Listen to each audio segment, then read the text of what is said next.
Over the past couple of weeks, the Daily Telegraph has been publishing information taken from court documents showing that our dear leader, Xi Jinping, Keir Starmer, was working pro bono with a solicitor called Phil Shiner and Richard Hermer, another barrister and colleague. Completely free, gratis and for nothing, Starmer was giving organisations like Amnesty International the legal framework to make the argument that the European Convention on Human Rights should be applied to the behaviour of British soldiers during the Iraq War, and arguing that the UK had particular obligations to investigate anyone who infringed Article 2 of the ECHR, that is, the right to life. Yes, you understood that correctly. Starmer was working on an interpretation of legislation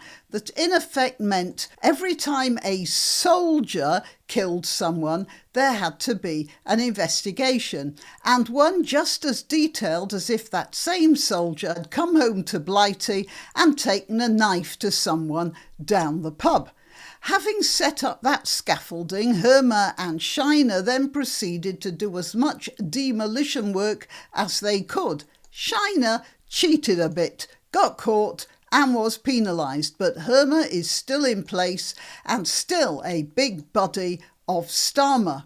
Starmer and Harmer sounds like a comedy team, doesn't it? This led to ex-soldiers being persecuted with legal threats over years, not once but 3 or 4 times, having been cleared on every occasion, and then rinse and repeat.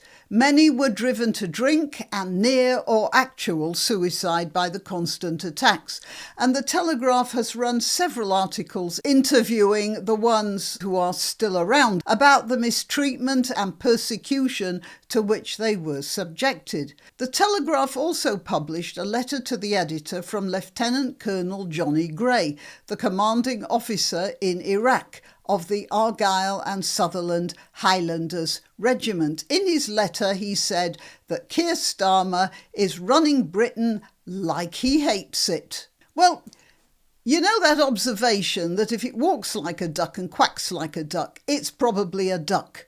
And in the case of Starmer and his top picks for ministers who turn out to be liars and incompetents, perhaps we can also include all the eggs that Starmer has laid.